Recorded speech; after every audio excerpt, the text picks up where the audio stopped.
Break के बाद आप सभी का बहुत स्वागत है सी न्यूज़ भारत में। नमस्कार, मैं हूं रत्ना। वक्त हो गया उत्तर प्रदेश बुलेटिन का। बात होगी फतेहपुर की, जहां नीट पेपर लीक पर फतेहपुर में उबाल, पीएम मोदी को दिया ज्ञापन।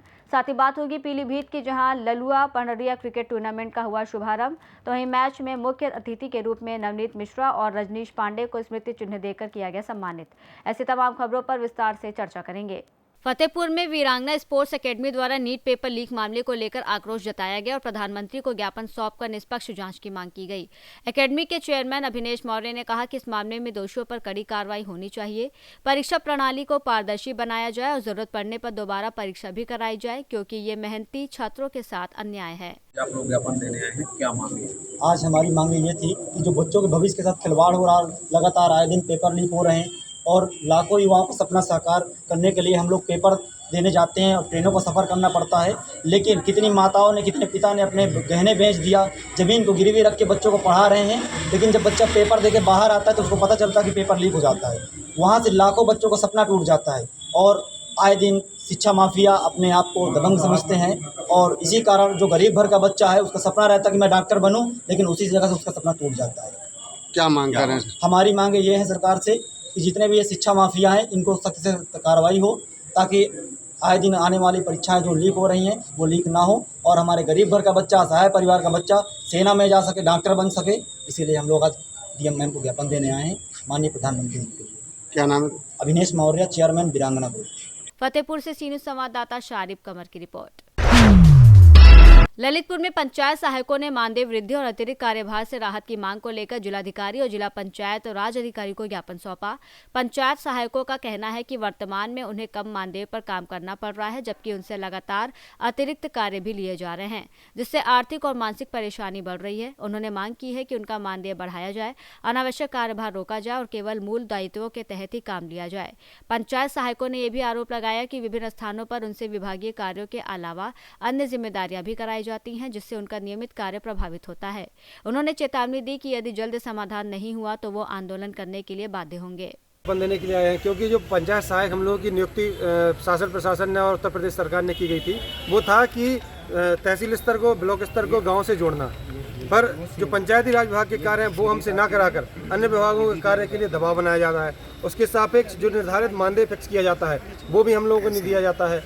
साथ में मानसिक दबाव, विभाग का जो हमारा संपर्क नंबर है, कॉन्टैक्ट नंबर है, महिलाएं हैं हमारे यहाँ, लड़कियां हैं, इनके नंबरों को ऐसे ओपन कर दिया गया है कि कोई भी विभाग के व्यक्ति फ़ोन लगाता है, आपको ये काम करना है, आपको वो काम करना है, आपको कृषि विभाग का काम करना है, आपको स्वास्थ्य विभाग का काम करना है, जबकि किसी भी अन्य विभाग में हम लोगों को वो सम्मान भी नहीं दिया जाता है, ना ही हम लोगों को निर्धारित मानदेय दिया जाता है। मांग क्या है आप आज समय ये सोचिए, 6,000 रुपये का एक अल्प मानदेय क्या किसी एक परिवार के भरण पोषण के लिए आपकी मांग क्या है? प्रमुख मांग ये है कि हम लोगों का मानदेय, हमारा जो 6,000 रुपये मानदेय, इसको बढ़ाकर कम से कम 18,000 रुपये किया जाए, क्योंकि जिस तरह से हम लोगों के कार्य किए जा रहे हैं वो कार्य हम लोगों के 60,000 से भी कम के नहीं है। इसलिए आज ये हम सब लोग इकट्ठे हुए हैं। महिलाओं को, हमारे साथियों को जो प्रताड़ित किया जा रहा है वो मानसिक दबाव बंद किया जाए। जिस तरह आप आज के समय पर देख रहे हैं कि 6,000 रुपये में, और साथ ही अन्य विभाग का जो दबाव होता है मानसिक, उससे जो परेशान हो रहे हैं हमारे पंचायत सहायक साथी। साथ ही आयुष्मान कार्ड का जो चला हुआ था और क्रॉप सर्वे का चला हुआ था, इसमें 5-5 रुपये, 10-10 रुपये निर्धारित था। आज तक 1 रुपये नहीं मिला है 3 साल हम लोगों को कार्य करते हुए। क्या नाम है आपका, किस संगठन से हैं आप? हम लोग संदीप झा, पंचायत सहायक यूनियन जिलाध्यक्ष ललितपुर। किस संबंध में? हम सब पंचायत सहायक आज कलेक्ट्रेट में आए हैं अपनी शोषण के विरुद्ध डीएम सर को ज्ञापन देने के लिए। एक्चुअली क्या होता है कि हम लोग काम कर रहे हैं ग्राम पंचायत स्तर पर, हम लोगों को मानदेय मिलता है 6,000, जो कि न्यूनतम मजदूरी से भी कम है। आप खुद सोचिए, एक 6,000 में एक परिवार का भरण पोषण करना कितना मुश्किल होता है। उसी में हम लोगों की दूसरे गाँव में ड्यूटी लगा दी जाती है कि भाई आप वहाँ जाइए, स्वगणना का कार्य करिए, आप दूसरे गांव में जाकर के फैमिली आईडी बनाइए, आप दूसरे गांव में जाकर के आयुष्मान कार्ड बनाइए। हम लोग काम करते हैं, कोई सुविधा नहीं, कोई संसाधन नहीं, ना मोबाइल, ना इंटरनेट, कुछ अलग से मानदेय नहीं। अगर ना जाएं तो नोटिस जारी होते हैं। बराबर कल की डेट में लगभग 50 पंचायत सहायकों को नोटिस जारी किए गए हैं। नोटिस देने का हम लोगों को रीज़न समझ में नहीं आता। 6,000 मानदेय में कितना मानसिक प्रताड़ित करेंगे आप लोग? इतना शोषण किया जा रहा है, किसी का 9 माह से, किसी का 6 माह से, किसी का 4 माह से मानदेय नहीं मिला है। इतनी महंगाई में अगर आप 4-4 माह मानदेय नहीं देंगे तो एक परिवार का क्या होगा? ये पंचायत सहायक दूर दूर से आते हैं, हम लोगों को कोई शौक नहीं है बार बार हम यहाँ पर आएँ, धरना प्रदर्शन करें, अपने ज्ञापन देने के लिए अपना समय बर्बाद मांग करें। क्या है मांग- आपकी? मांग ये है कि हम लोगों को बेवजह शोषण न किया जाए, मानसिक दबाव न बनाया जाए। अगर हमसे अन्य विभागीय कार्य कराए जाते हैं तो उसके सापेक्ष में हम लोगों को एक उचित मानदेय दिया जाए। विभागीय कार्य कराने के लिए आप हमको एक उचित संसाधन उपलब्ध कराए जाएँ, मोबाइल फ़ोन, स्टेशनरी जो भी सुविधाएं होती हैं, कंप्यूटर हम लोगों को उपलब्ध कराए जाएँ। अभी एक सबसे बड़ा मुद्दा है स्वगणना का कार्य। जैसा कि आप लोग जानते हैं कि जनगणना का कार्य शुरू हो गया है, अभी 22 तारीख से गणना शुरू होगी, 21 तक हम लोगों को स्वगणना के लिए लगाया जा रहा है। इसमें कि आप लोग जाइए और इस फलाने गांव में स्वगणना करवाइए। भाई हम लोगों को स्वगणना का काम दिया जा रहा है, लेकिन इस कार्य के लिए प्रगणक नियुक्त किए गए हैं जिनको 25,000 रुपये अलग से मानदेय दिया जाएगा, उनको सुविधाएं दी जाएंगी, सब कुछ मिलेगा, लेकिन काम हम लोगों से लेना है ना हमको सुविधाएं दी जाएंगी। हमको प्रगणक नहीं बनाया गया, आखिर क्यों? जब काम हमसे लेना था तो हमको प्रगणक भी बनाया जाता। 25,000 रुपये की एक सहायता हम लोगों को मिल जाती है। यही सब है, हम लोग इसलिए ज्ञापन देने के लिए आए हैं। तो स्वगणना जो कराई जा रही है इसका कोई आपको वेतन मिल रहा है? जी नहीं, कुछ नहीं। कुछ नहीं मिला। तो सर 2 मिनट और। ललितपुर से सी न्यूज़ संवाददाता विकास सोनी की रिपोर्ट।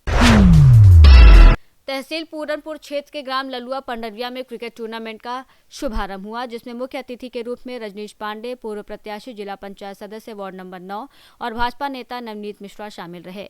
दोनों अतिथियों ने फीता काटकर टूर्नामेंट का उद्घाटन किया और खिलाड़ियों से परिचय लेकर उन्हें शुभकामनाएं दी। उद्घाटन मैच भगवंतापुर और जय भारत टीम के बीच खेला गया, जिसमें जय भारत टीम ने जीत दर्ज की। इस दौरान मुख्य अतिथियों को स्मृति चिन्ह देकर सम्मानित भी किया गया। टूर्नामेंट के आयोजन में रमन पांडे, सुमित शुक्ला, तरुण पांडे सहित कई सदस्य और बड़ी संख्या में क्षेत्रवासी मौजूद रहे।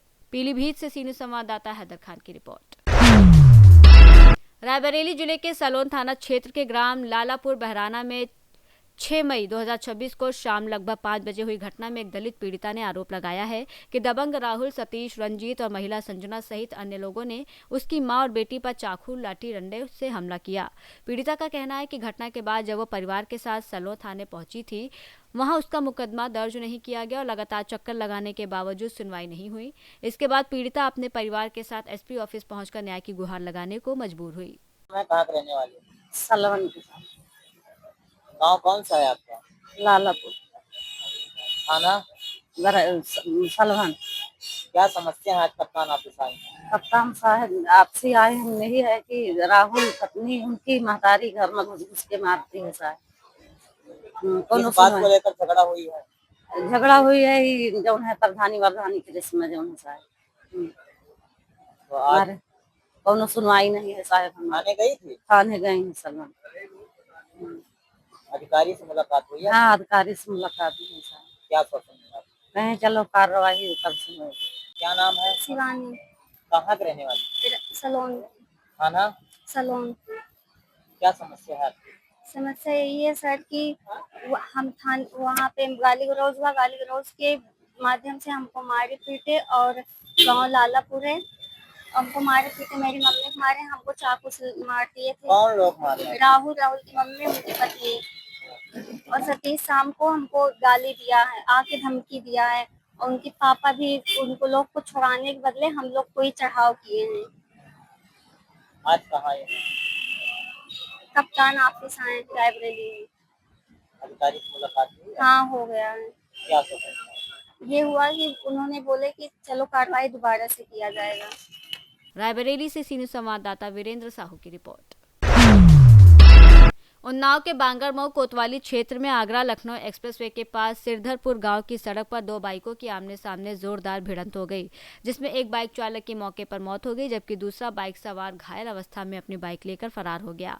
मृतक की पहचान हरदोई जनपद के मलनावा थाना क्षेत्र के शहपुर बारा निवासी 30 वर्षीय दीपू पाल पुत्र विश्राम पाल के रूप में हुई है, जो शुक्रवार सुबह अपने मामा कुलदीप को लेने जा रहा था।